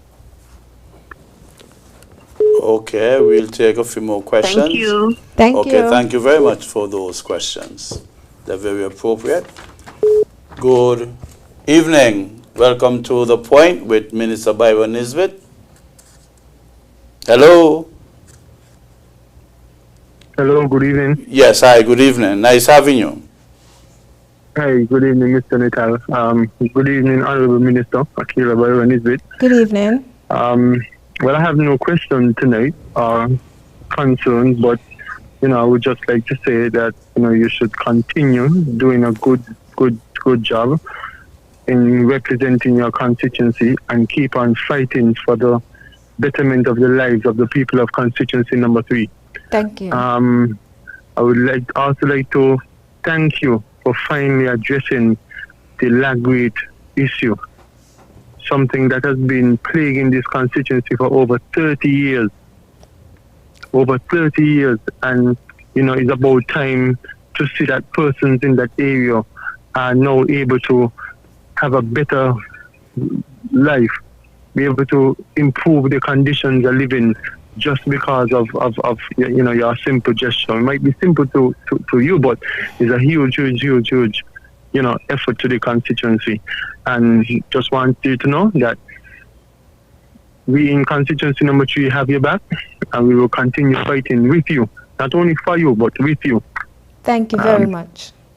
All right, thank you. Good night. Truly appreciate that. When someone is working so hard, it is important that contributions of that nature would come in, because they were soothing and encouraging. Indeed. Do we have a next caller? Okay, we'll take some time out now for the minister to address. Yes, so the caller would have asked about the MRI machine at JNF. I think the individual would have recalled that in December during the budget address, the Prime Minister would have indicated that the funding have been allocated for the MRI machine. We are working towards incorporating the MRI, and then tonight I would have indicated that we are working towards incorporating the MRI machine and the MRI unit in particular within the build out of the phase 3 of JNF Hospital. So the designs are now being completed. Once those are completed, then the work will begin to build out the phase 3 of the JNF Hospital, and that will include a unit, a MRI unit at the Joseph and France General Hospital. In terms of the lands in Trinity, I think she asked if it was housing, and it's not a housing development. I would have spoken to a land development under sustainable development, where they're making lands available in constituency number 3 in West Bastia.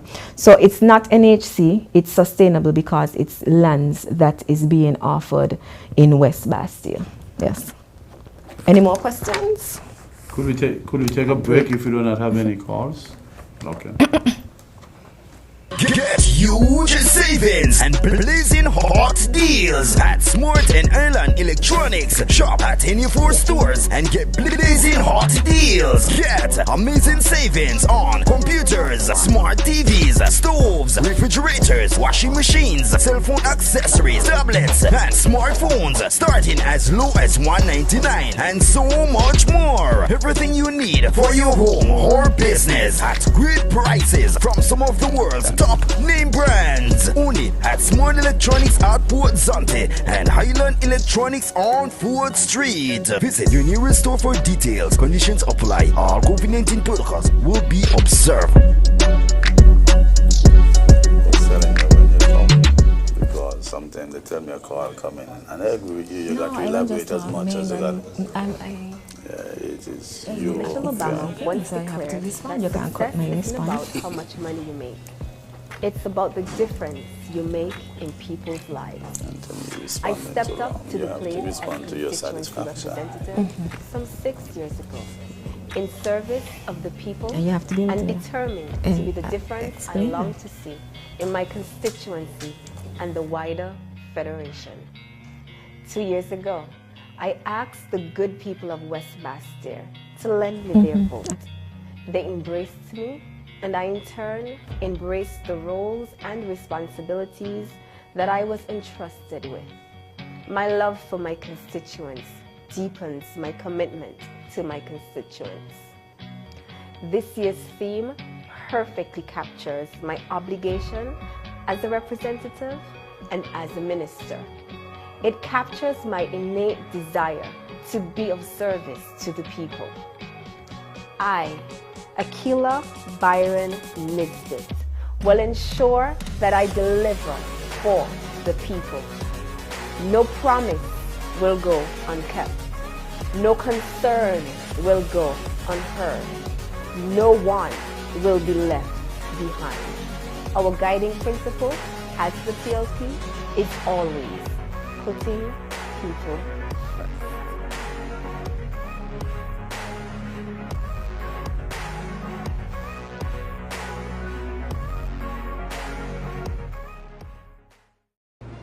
We continue to expand our emergency medical services as this is an integral and vital first point of access to our healthcare systems for many. We have added 10 new positions for doctors working in the emergency room and covering other services on the ward.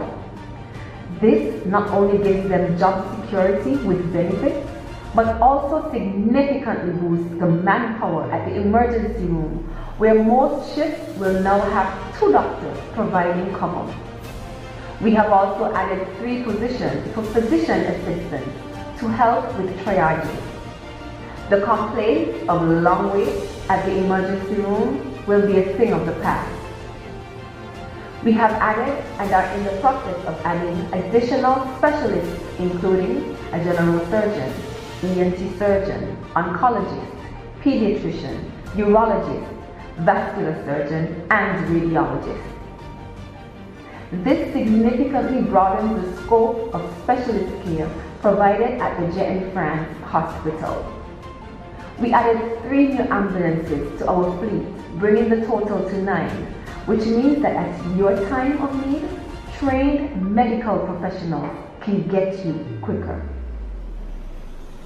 We continue with staff development and training, and just in the month of May, we had a new graduating class of EMTs and nursing attendants who completed training in 2021 despite the limitations imposed by COVID. We will now have a full cadre of EMT technicians to operate 3 full shifts at the 3 major health institutions. Significant funds have also been provided for professional development, both at the institutional level and the community, with a focus on improved customer service. We have expanded our nursing staff by recruiting more nurses from overseas, while we continue to expand the number of nurses trained locally. Over the past year, 34 specialist nurses have been recruited to provide specialist nursing care at oncology, hemodialysis, accident and emergency, community health, intensive care, operating theater, and psychiatry. We have also doubled the number of trained senior nurses per ward working with junior staff. Welcome back to The Point with Minister Byron-Nisbett. Now, Minister Byron-Nisbett, at the last election you campaigned under a Team Unity banner.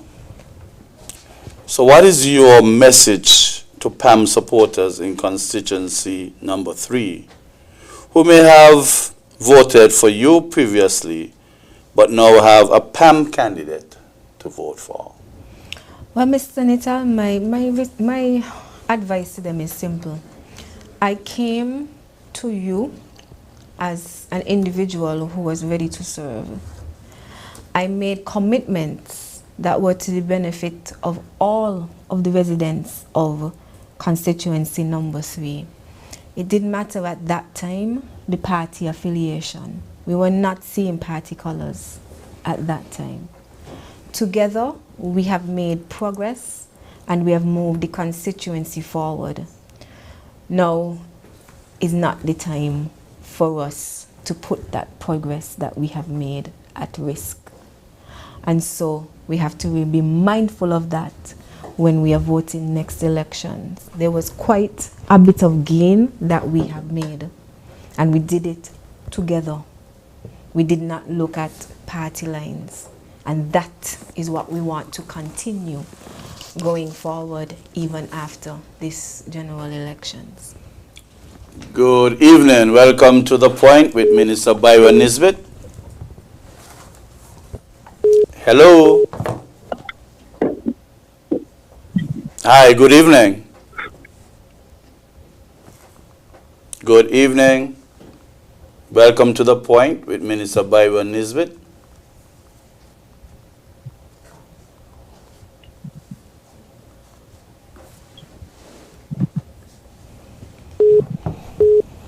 Good evening. Welcome to the point with Minister Byron-Nisbett. Hello. We're essaying our best to ensure that your call is... Good evening. Welcome to the point with Minister Byron-Nisbett. Hello. Yeah, hello. Hello, good evening.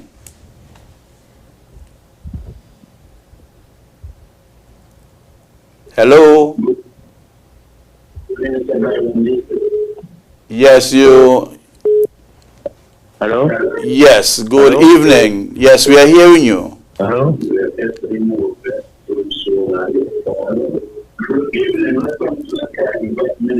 I think that you would have to constrain yourself to... Good evening. Hello? Yeah, good night. Yeah, good night. Good night, Mr. Nital. Hi, good night, sir. Good night, Mr. Nital. Good night, sir. I'm hearing you pellucidly clear. Maybe you're listening. Hello? Yes, hello, good evening. Hello, good evening. You just have to constrain yourself to the telephone and not listen to the device that you are engaging. Just listen to the phone alone. Good evening. Yeah, good evening to you, Professor. Yes, we're hearing you loudly now. Yes, thanks much. Good evening, sir. And good evening to the Honorable Akilah Byron-Nisbett. Hi, good evening. And I want to thank you for your service to the country of St. Kitts and Nevis. My and pleasure. we want to tell you that we appreciate you standing up behind our great Prime Minister. Of course. You're a great example for women in St. Kitts and Nevis, and from a senator to a representative, I know the people that are being behind you to promote you as the woman deputy prime minister in this country here. Thank you. Because you have done the work before you were elected, and you have done some of the work under the circumstances based on how things going down. And we want to commend you for that here. And one of the things that I didn't hear you speak about for the evening is your input and your contribution in terms of helping the young people in this country, I mean the young man there, and the people who are affected by the crime, in terms of how you help to turn the situation around within your constituency and the neighboring constituency there. I'd like you to highlight some of that here tonight, and we really appreciate you and the strength that you and the Prime Minister is showing on behalf of all of us.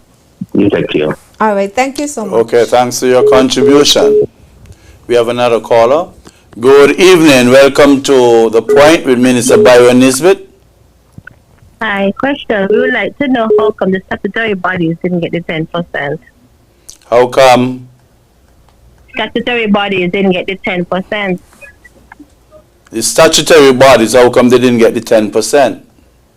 Yeah. Okay, that is your question. Okay. Do you have any more callers? Okay, you get a chance now to respond. All right, no problem. Contribution to helping young people as it relates to crime. Well, we know the government would have the peace initiative that we would have started, and this initiative have seen our country come from a place where our levels of crime were extremely high. In some instances, even our hospitals were not untouched by the crime, and it was important for us to do something. And so we would have seen the introduction of the peace program, which touched persons throughout my constituency as well as constituencies throughout the federation. But outside of the peace program, I am the type of person who loves to be able to engage a lot of our young people, and the young men included. And I try to motivate them, and I try to speak with them one-on-one, and try to provide as much advice as I can. And so I engage them regularly, continue to keep them focused. Some of them have some brilliant business ideas.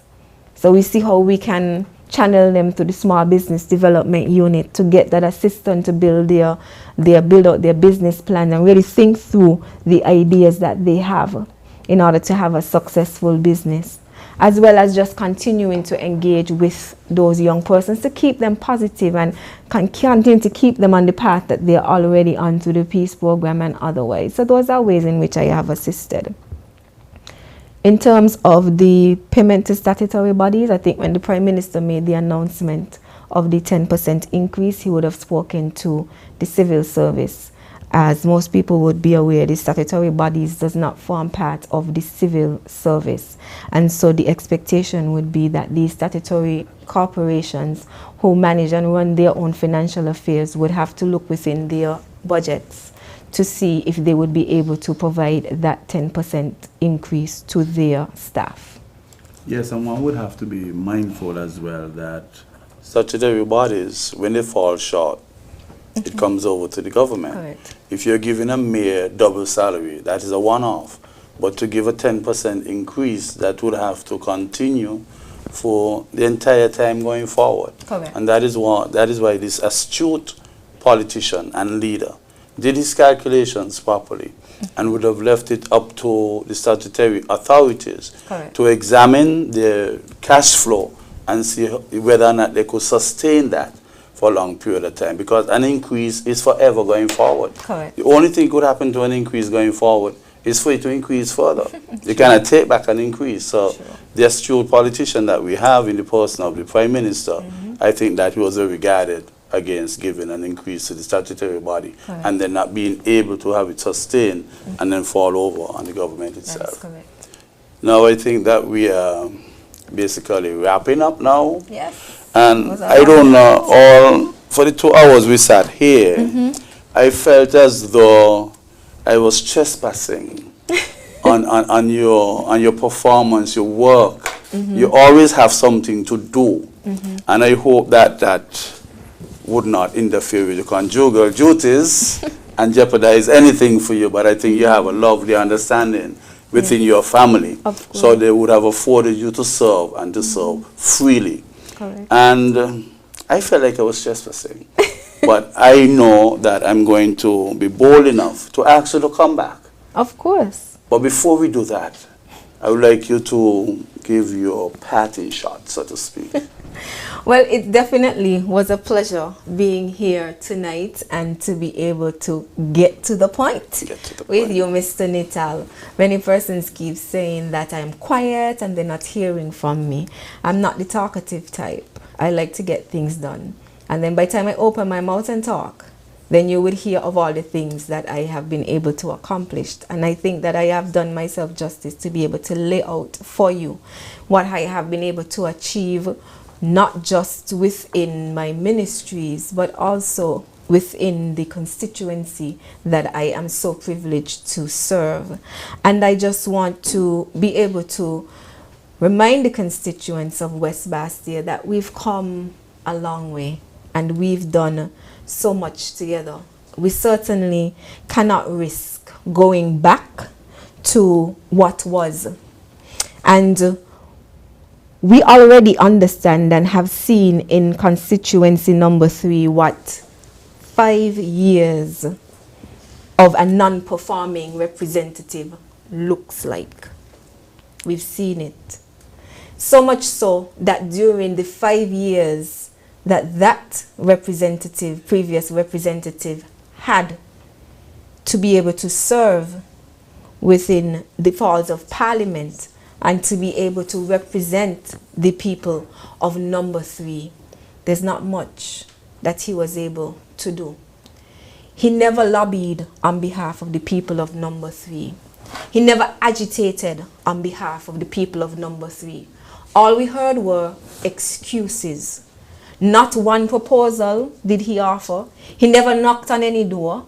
And he never even stood up in Parliament and did any bidding on behalf of the people of number 3.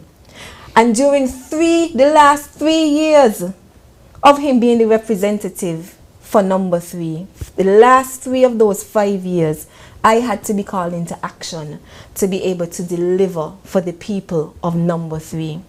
Because the people of number 3 keep saying, we don't have anybody to go to, we don't have anybody to assist us, we don't know who we should be able to talk to. And because of his inability to deliver, that is why the people of number 3 would have rejected him at the polls. And so I would expect the same will happen in the upcoming elections, the same thing. But I just want to tell him that he should not fear, because once I'm elected again, and once I have that great Ministry of Entertainment to lead, I have a job for him. Because all we see from this individual, from since the start of their campaign, is just a lot of singing, calypso, and entertaining. So since that is where he's most comfortable, then of course we'll find something for him to do within the Ministry of Entertainment. And the fact of the matter is that there are so many important issues that need to be addressed. And at this time, we need serious leadership. This is not the time for us to take the risk and lose the gains that we have made.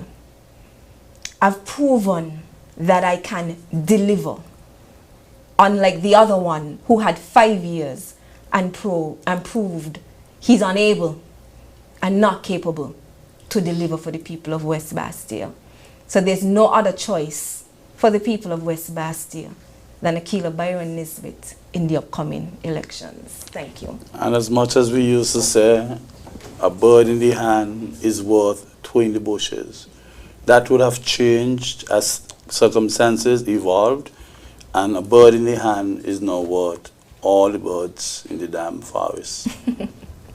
That we have come to the end of our session, and I would like to really thank you for taking the time out. And I know you have to get ready for the press conference tomorrow. Yes, and I yes. wish you well. I know you shall deliver. Thank you. Okay.